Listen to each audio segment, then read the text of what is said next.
안녕하세요. 오늘의 뉴스레터에 오신 걸 환영합니다.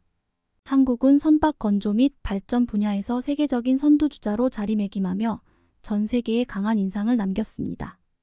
연구 개발에 대한 강력한 투자와 품질 및 혁신에 대한 약속으로 한국의 조선산업은 새로운 높이로 이끌어졌습니다. 한국에서 제조된 전투함은 최첨단 기술을 갖추고 있을 뿐만 아니라 최적의 전투 능력과 유연성을 보여주어 세계 여러 국가들에게 최우선 선택이 되었습니다. 이러한 성공은 한국에 대한 자부심을 넘어 글로벌 방위 산업에서의 능력, 창의성, 전략적 비전을 증명하는 것입니다.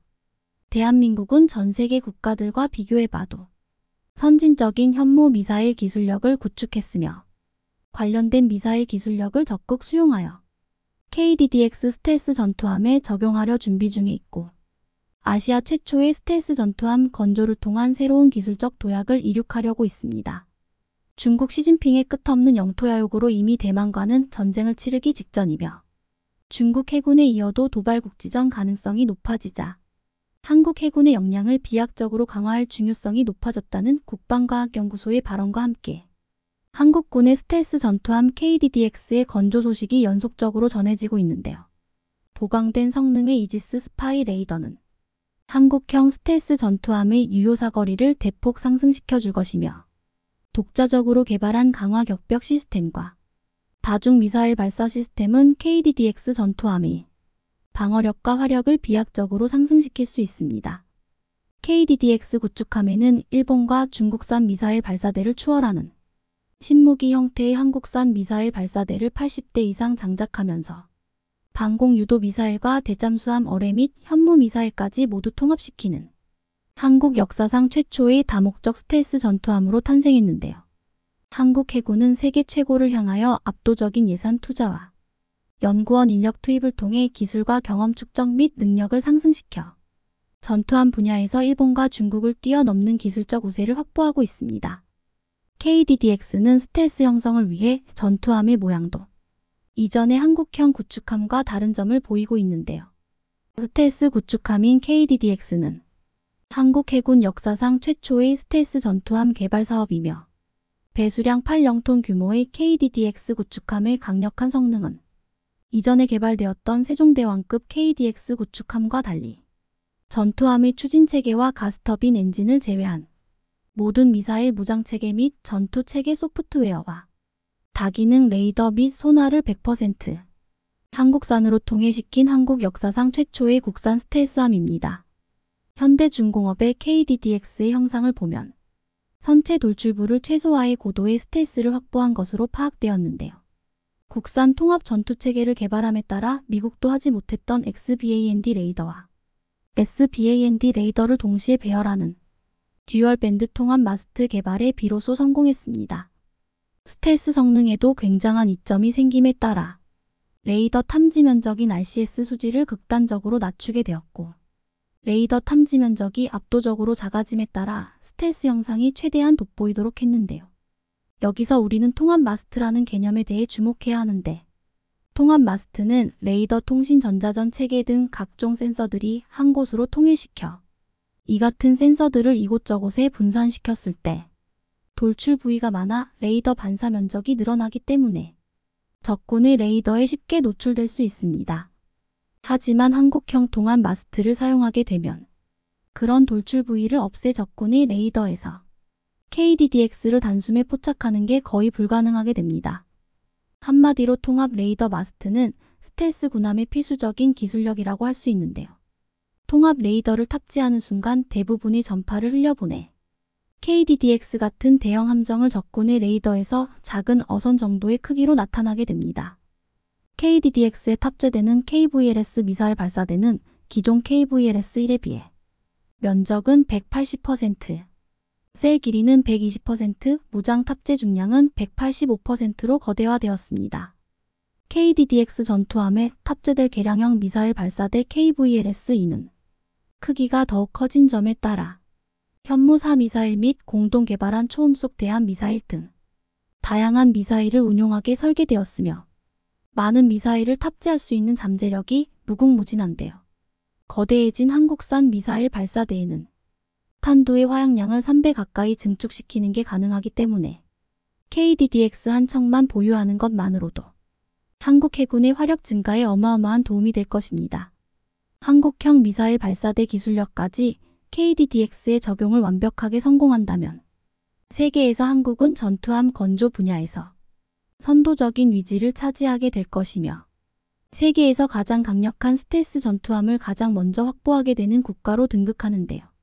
KDDX 스텔스 전투함은 연속적으로 미사일 낙은 설정이 가능한 이지스 위상 배열 레이더로 대함 미사일을 발사해 한 척의 KDDX 스텔스 구축함이 초음속 대함 미사일로 다수의 적군 전투함을 순식간에 격침시킬 있습니다.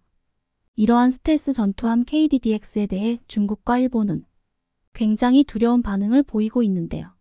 중국에서는 KDDX 구축함을 경계 대상으로 보고 있으며 한국 해군의 잠재성을 두려워하고 있습니다.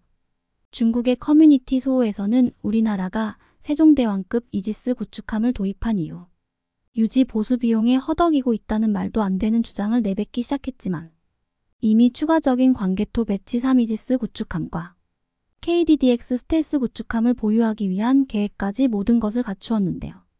또한 일본에서는 과연 한국이 독자적인 기술만으로 스텔스 구축함의 건조가 가능한지에 대한 의문을 품었지만 이런 의문은 보기 좋게 박살났습니다.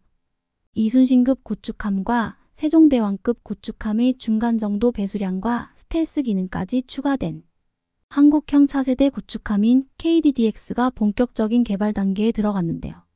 이에 대해 대부분의 일본인들은 KDDX의 엄청난 스펙을 직접 확인하기까진 대한민국의 함선, 건조 기술력을 절대 인정하지 않겠다는 반응을 보이고 있지만 이러한 현상은 KF-21 전투기의 시제기 공개 전과 완전히 똑같다는 걸 알 수 있습니다. 현재 KF-21 전투기는 개발 시작 전부터 모두들 실패를 점졌었고 심지어 국내 영향력 있는 방산 전문가들조차 고개를 휘저을 정도였는데요.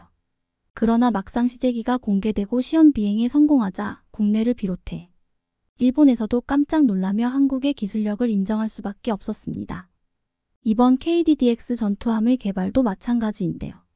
몇몇 소수의 일본 네티즌들은 한국 해군의 신형 스텔스 구축함의 도입에 부러워하며 한국은 계속 전투함정 기술력이 발전하고 있는데 일본은 왜 이런 무기를 만들지 못하는가라며 일본의 기술력에 대해 비난하기도 했습니다. KDDX 스텔스 구축함은 독도에서 국지전을 일으킬 일본 자위대의 구축함과는 비교조차 안 될 정도로 엄청난 파괴력을 갖추고 있습니다. 일본은 2차 대전의 영원한 전범국으로서 구축함이 공격용 탄도 미사일과 순항 미사일을 탑재하지 못해 요격용 미사일과 대함 미사일만 갖춘 반쪽짜리 성능의 전투함일 뿐이지만 한국의 KDDX 전투함은 현무 미사일을 최대 80대나 발사대에 탑재할 수 있기에 동해와 서해 앞바다에서 중국 전역을 초토화 수준으로 폭격할 수 있는데요. 실제로 지난 4월 방사청이 정조대왕급 이지스함과 한국형 자기 구축함에 탑재할 함대지 탄도 미사일 사업 추진 기본 전략을 의결했습니다. 이렇게 되면 수백 킬로미터를 날아가는 함대지 탄도 미사일이 실전 배치되어 서해는 물론 동해에서도 북한이 내륙에 지은 핵미사일 관련 시설과 전쟁 지도부를 겨냥한 한국군의 발톱이 한층 날카로워지게 될 것인데요. 현재 한국군의 군사력 강화와 기동 전단을 위해 건조가 시작되는 KDDX는 총 6척을 배치하려고 준비 중이며 세종대왕급 구축함과 광개토대왕 구축함, KDDX 구축함을 통해 총 6척의 전투함을 확보하려 합니다. 이런 전투함의 건조는 주변국들의 움직임에 가장 제대로 대응하고 있다는 증거이며 압도적인 자주 국방의 무력만이 우리의 영토를 철저하게 지켜줄 예정인데요. 앞으로 건조될 KDDX 6척은 중국과 일본 등 주변국에 대응하기 위해 창설 추진 중인 한국 해군의 기동함대에 포함될 전망입니다. 정보가 도움되셨다면 구독과 좋아요 부탁드립니다. 이상 시스코크입니다. 그 어느 어떤 나라보다 핵 추진 잠수함의 열과 성을 쏟았던 중국이 최근 멘붕에 빠지며 혼란스러운 상황이 연출되고 있습니다. 다름 아닌 지난달 중국의 핵잠수함이 대만 해협 부근에서 사고가 났다는 보도가 퍼지며 중국 해군력의 실상을 적나라하게 드러냈기 때문인데요. 앞서 대만 언론들은 최근 포엑스 라이브 포럼, 트위터 등 SNS를 통해 중국 해군 핵잠수함이 대만 해협 인근에서 심각한 사고를 당했다는 미확인 소식이 전해졌다고 밝혔습니다. 이번에 언급된 중국 핵잠수함은 94명 상급 공격형 핵잠수함으로 여기에 탑승한 승무원 전원이 사망했다는 소식까지 전해지며 놀라움을 자아냈습니다. 이와 관련해 대만 국방부 술리팡 대변인은 대만 해협 인근 모든 해공역의 움직임을 면밀히 파악하고 있다면서도 중국 핵잠수함 사고 내용이 확산되고 있지만 아직까지 확인할 수 있는 공식 입장은 없다고 밝혔습니다. 그런데 최근 자유시보는 지난달 23일 미 공군의 핵탐지 정찰기 WC-135 콘스턴트 피닉스가 동남아 해역에서 북상해 사고 소문이 돌던 지역을 비행했다며 중국 핵잠수함의 침몰이 상당한 근거가 있음을 은연중 내비쳤습니다. 사실 중국도 핵잠수함은 보안사항이기 때문에 이와 관련해 100% 정확히 확인할 순 없지만 동시다발적으로 중국 핵잠수함 사고 소식이 올라오고 있어 유언비어는 아닌 것으로 보이는데요. 더군다나 이번에 사고가 났다고 하더라도 중국이 이를 쉬쉬할 수밖에 없는 건 94명 상급 핵잠수함이 중국 해군이 보유한 최신형에다 미 항모전단에 큰 위협이 되는 잠수함으로 알려져 있어 전력상 비밀로 할 수밖에 없습니다. 해군 전문 매체 네이벌 테크놀로지는 상급을 중국의 2세대 핵추진 공격 잠수함으로 평가했는데 매체에 따르면 94명 상급 잠수함의 선체는 물방울 구조 설계를 채택했습니다. 94명 상급 길이는 107m, 너비 7.5m, 잠수시 배수량은 7000TU로 추정됐으며 최고 속도는 시속 30노트이며 승조원은 100명입니다. 무장의 경우 중국산 이글 스트라이크 18초음속 대함 미사일, PC-8 로켓 어뢰, 창젠 10장거리 순항 미사일을 탑재할 수 있습니다. 또한 6개의 어뢰관을 장착하고 동시에 최소 20발 또는 36발의 어뢰를 탑재할 수 있으며 수직 발사 능력이 있는 것으로 전해집니다. 반면에 미국 잠수함 전문가 서튼에 따르면 중국 94명 잠수함의 겉모습은 미 해군의 버지니아급 핵잠수함과 다르지 않지만 잠수함 수는 6척에 불과해 상대적으로 전투력 규모가 작은 것으로 드러났습니다. 이에 더해 중국은 94명 상급의 뒤를 이어 성능은 비슷하지만 추적 능력이 뛰어난 95형과 96형 수급 핵잠수함을 배치할 예정으로 알려졌습니다. 이에 따라 인민해군의 수중 전투 능력은 러시아 아쿨라급 핵잠수함과 대등한 수준이 될 거란 관측이 나옵니다. 그런데 사실 이번 중국 핵잠수함 침몰과 관련해 초유의 관심사는 핵 유출 여부입니다. 최근 자유시보는 대만 내 63개 환경방사선 관측소 중 이상 수치가 검출되지 않았다며 해역방사선 배경도 정상 범위에 있어 루머의 진위 여부를 확인할 수 없다고 보도했는데요. 그러나 왕충더 대만 국가에너지위원회 대변인은 핵잠수함이 침몰하면 핵 누출이 있을 수 있다고 밝혔고 국방부 술리펑 대변인 역시 합동정보를 통해 대만 해협 주변을 면밀하고 주의 깊게 파악하고 있다고 강조했습니다. 사실 잠수함은 비밀 수중 무기로 놀라운 파괴력을 가지고 있지만 일단 사고가 나면 심각한 사상자를 초래할 수 있습니다. 실제로 2차 세계대전 때도 잠수함 함대의 생존율이 해군에서 가장 낮았으며 역사상 유사한 비극적인 사건이 유독 많이 발생했었습니다. 그것도 그럴 것이 잠수함 사고가 발생하면 선체가 심하게 침수되고 심지어는 배 전체가 파괴되기 때문입니다. 이렇듯 중국 핵잠수함 침몰설이 대만 언론을 통해 퍼진 가운데 최근 군사 전문가들이 중국 산터우 앞바다에 가까운 대만 남서쪽 해상에서 수색 및 구조 임무를 수행하는 다수의 예인선 항공사진을 입수해 눈길을 끌었는데요. 잠수함 연구원이자 관찰자인 서튼은 자신의 트위터에 대만 해협에서 인민해 반군 해군의 공격 핵잠수함과 관련된 심각한 사고가 발생했다며 다수의 구조선이 모이는 장면을 공개해 신빙성을 더했습니다.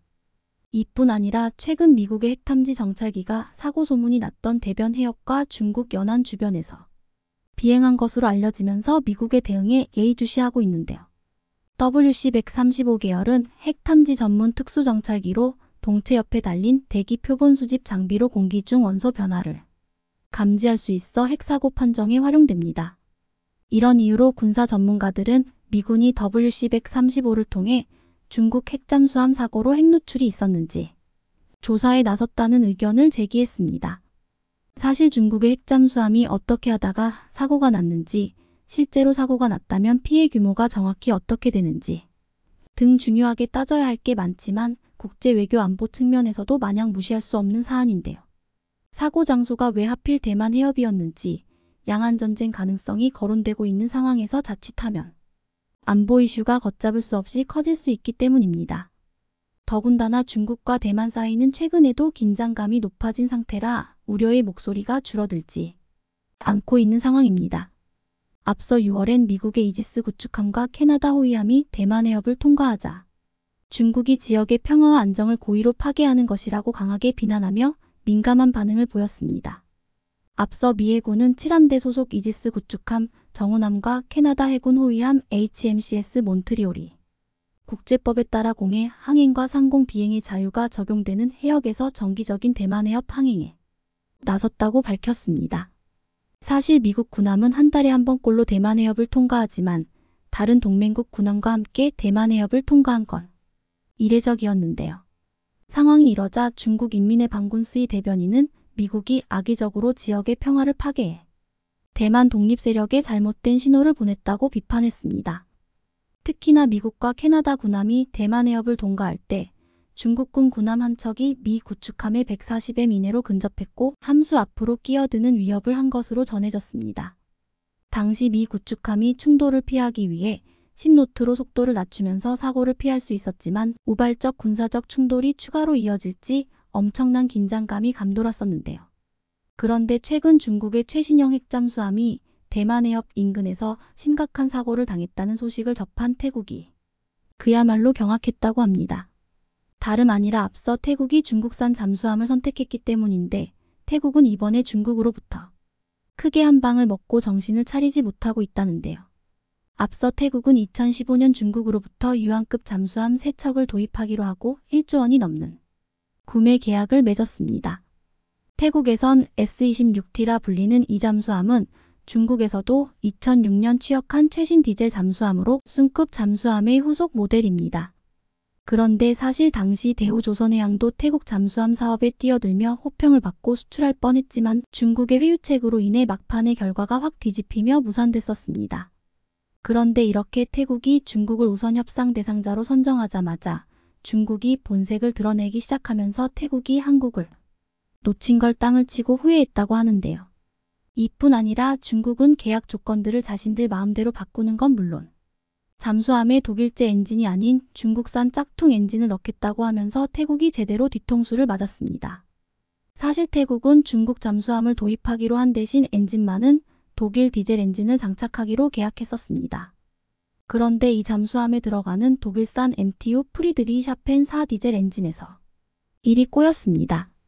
1989년 텐안먼 광장의 민주화 항쟁 이후 MTU 디젤 엔진은 이후에 대중국 수출 금지 품목에 묶여 있었지만 사실은 이 조치가 전면적인 게 아니어서 텐안먼 이후에도 계속 중국에 수출됐었습니다.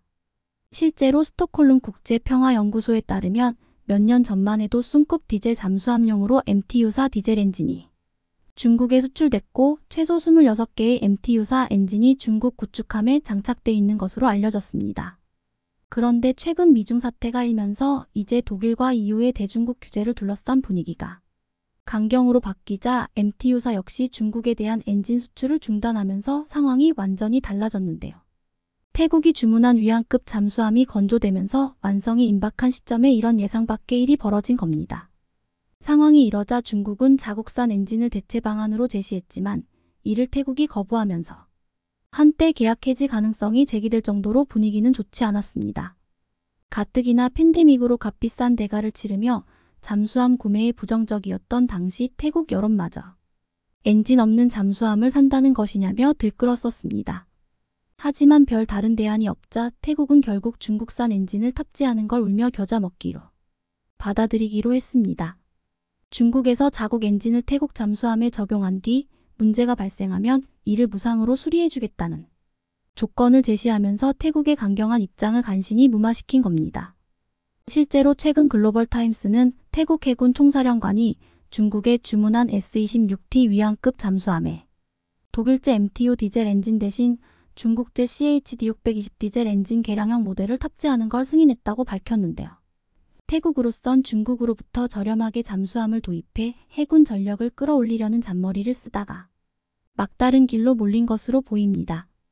싼 값에 중국 잠수함을 도입하려고 한 자신들의 결정을 받아들여 불만이 있어도 결함이 있어도 어찌됐든 일단 도입해야 하는 상황이 됐기 때문입니다.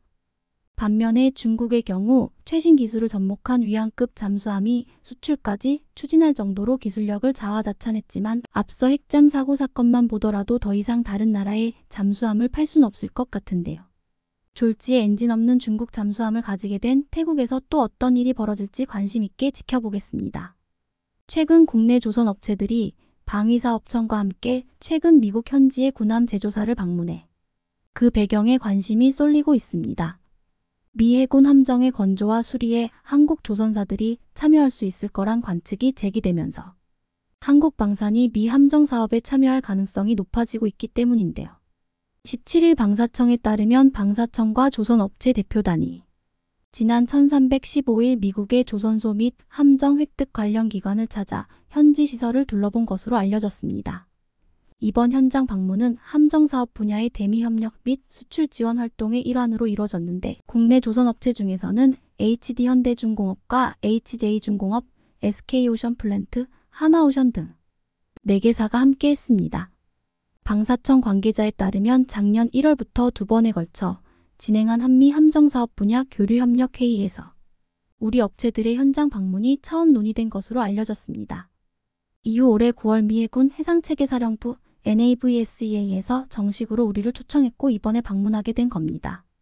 NAVSEA는 미 해군이 필요로 하는 함선 및 전투체계 획득을 위해 연구개발과 함선 건조 등의 임무를 수행하는 곳으로 이번에 우리 조선업체 대표단은 NAVSEA에서 미 해군의 함정사업 담당자들과 사업 참여를 위한 협력 방안을 논의했습니다. 여기에 더해 우리 방산 대표단은 미 함정 획득기관인 NAVSEA와 함께 헌팅턴 잉걸스, 오스탈, 지디나스코, 노퍽 해군조선소 등 미국 조선소를 찾아 현지 분위기를 살펴봤습니다.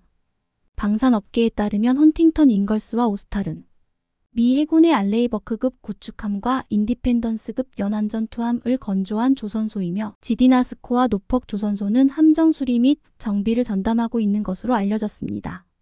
현재 조선업계에선 국내 조선사들이 미국 내 생산 거점을 인수하는 방식으로 미 해군 사업에 참여할 가능성을 점치고 있습니다.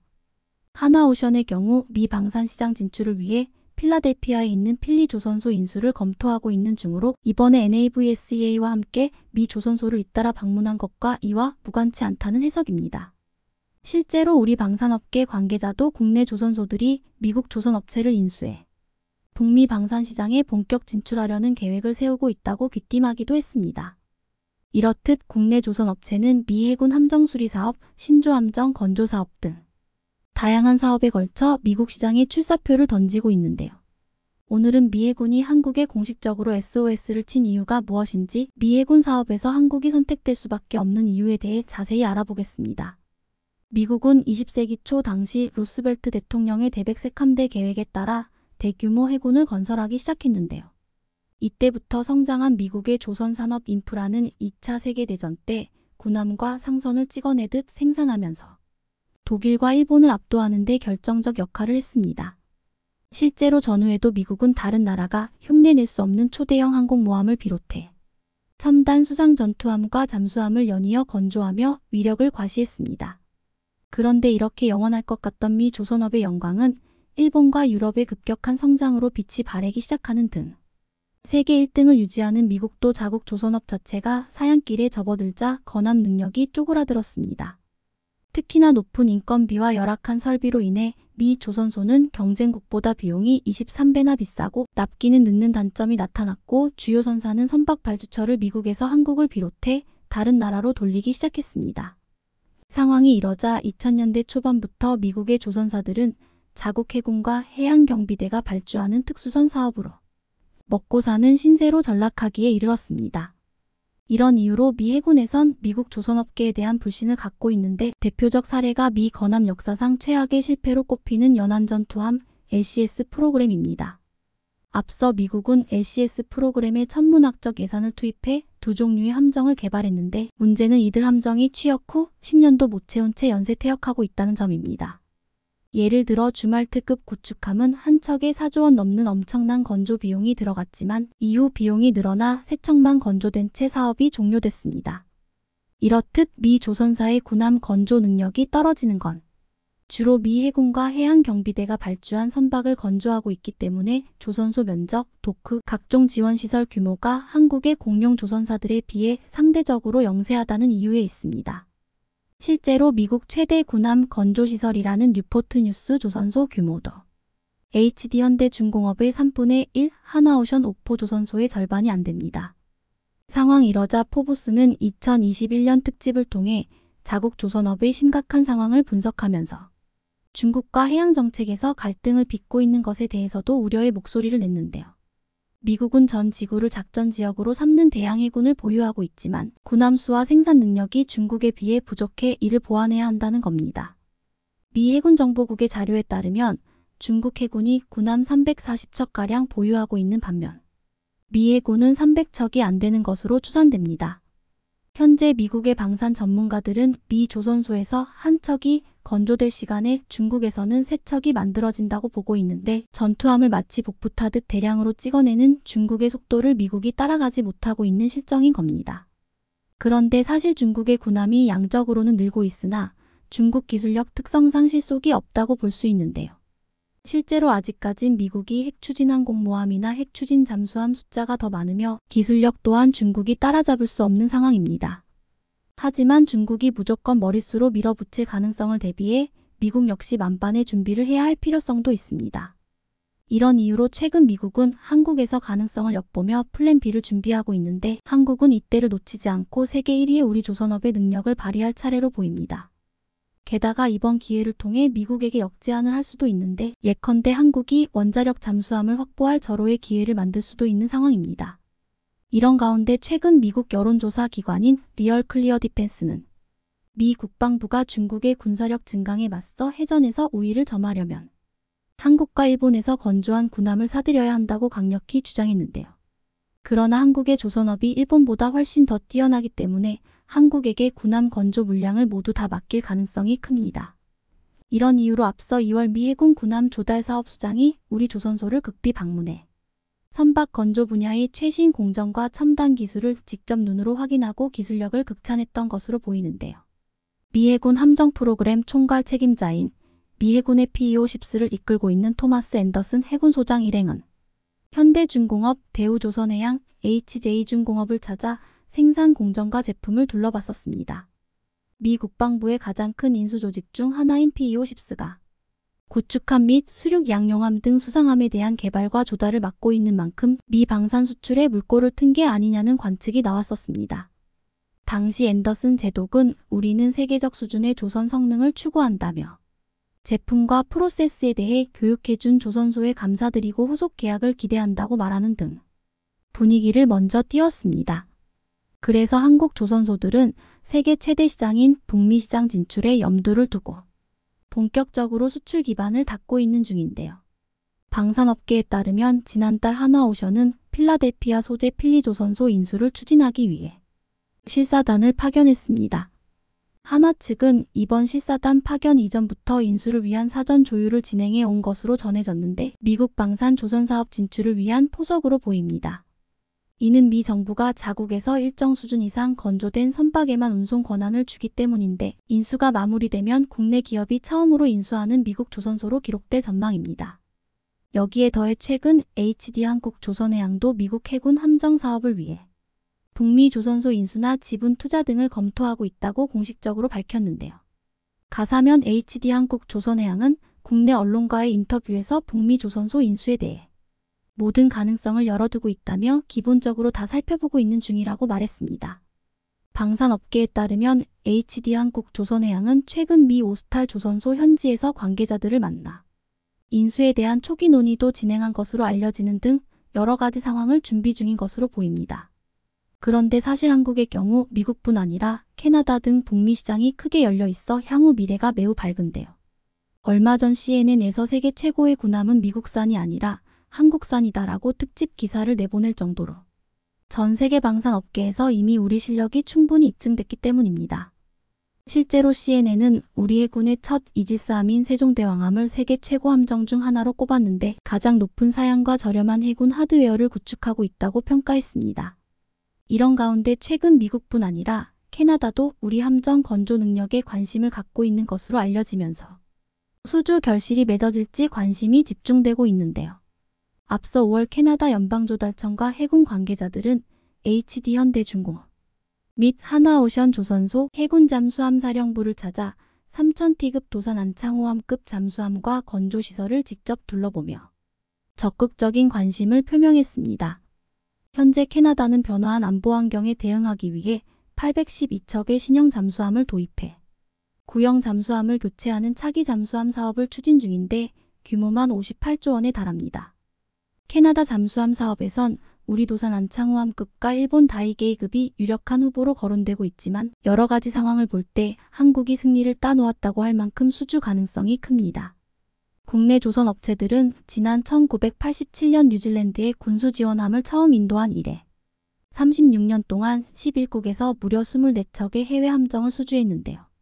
이제 우리 손으로 직접 만든 잠수함이 대서양, 태평양을 호위하는 가슴 벅차게 하는 일들만 남은 것 같습니다. TSMC의 성공에는 대만 반도체 산업의 대부라 불리는 창업자 장중머우 모리스창 전 회장의 역할이 절대적이었습니다. 그런 그가 지난달 말 대만 경제지 차이신을 비롯한 언론 기자간담회를 가진 자리에서 한국에 대해 언급해 눈길을 끌었습니다.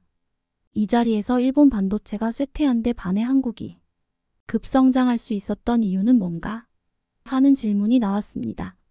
대만 반도체 업계는 한국 반도체를 비하하고 평가절하하기로 정평이 나 있어 장중머우에 대한 답변도 그런 부문을 기대한 기자들의 질문의 의미였지만 장중머우는 그들이 생각과 전혀 다른 얘기를 꺼내며 장중을 슬렁이게 했습니다.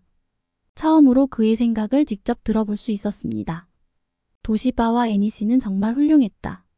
당시 일본은 CPU 같은 시스템 반도체에서 강하다고 할 순 없었지만 메모리 반도체는 인텔을 압도해 사업에서 철수시킬 정도로 막강했다. 장중머우 전 회장은 1980년대 일본 기업들에 대해 그렇게 회상했습니다. 미국과 일본 반도체 산업 쇠퇴 원인에 대해선 오래전부터 여러 주장이 있지만 압축된 원인은 기업들이 시대 변화에 의한 글로벌 흐름에 따라 가지 않고 자기들만의 고집을 내세우다 갈라파고스화돼 버렸다는 주장이 있지만 실제는 한국의 삼성전자에게 기술이 밀리면서 압도당할 수 밖에 없었다는 주장이 대세를 이루고 있습니다. 그러나 일본은 1985년 미국 주도하의 플라자 합의 때문이라고 주장합니다. 이를 기점으로 $1 240엔이었던 N달러 환율은 1987년 말 $1 120엔에까지 하락하면서 일본 반도체 제품이 수출 경쟁력이 크게 하락해 미국 제품에 밀렸고 또 한국 제품의 저가 공세까지 직면한 것이 결정적으로 반도체 산업이 몰락하게 된 계기가 되었다고 주장하고 있습니다. 그러나 장 전 회장은 이 같은 주장에 별로 동의하지 않았습니다. 그는 시대의 흐름을 놓친 것이나 플라자 합의는 일본 반도체 몰락에 영향을 미친 요소들 중 하나에 불과하다고 하면서 결정적인 이유를 삼성전자의 등장을 들었습니다.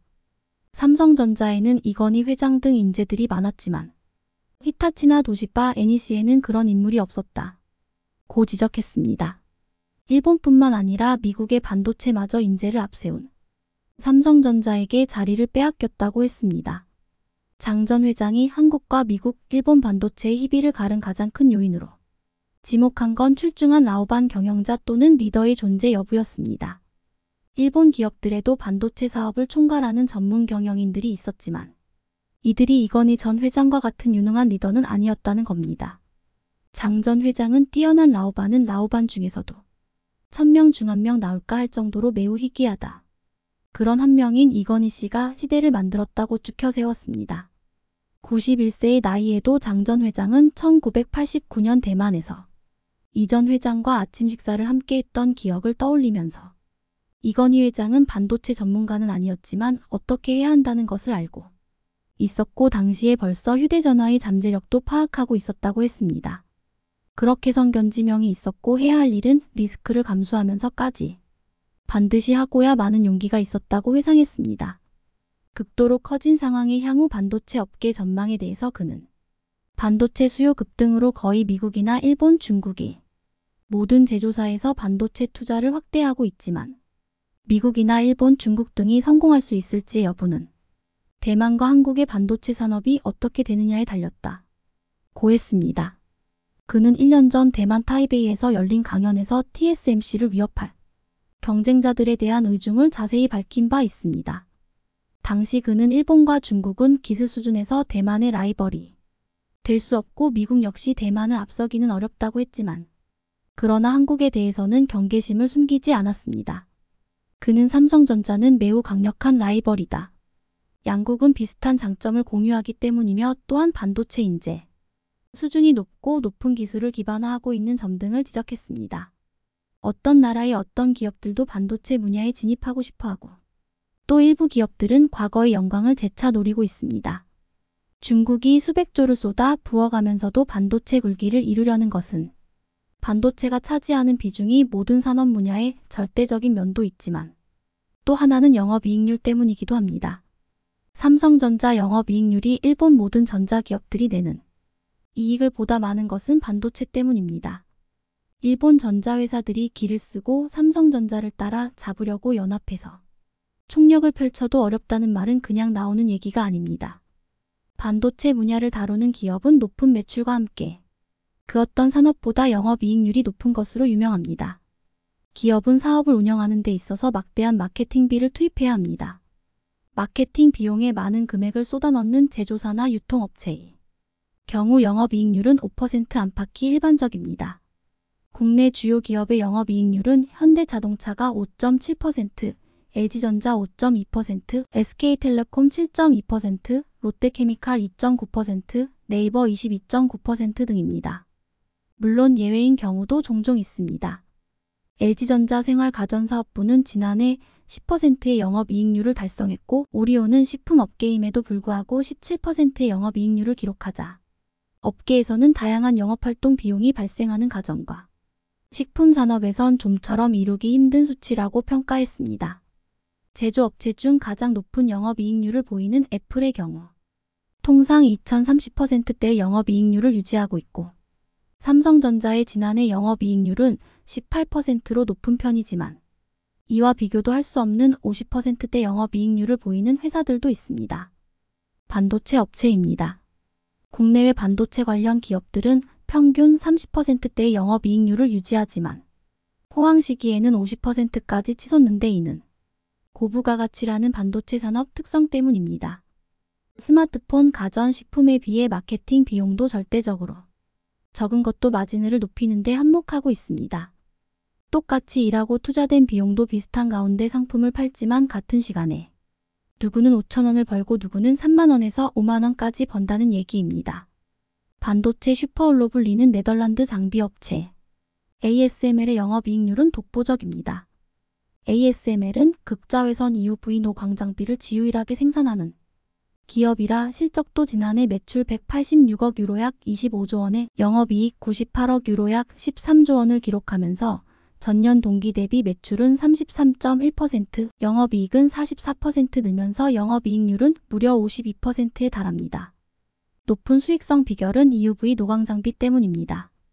1대당 2천억 원에 달하지만 첩단 공정에서 필수 제품으로 꼽히며 2년 사이에 500억 원이나 올렸지만 공급이 절대 부족한 상황입니다.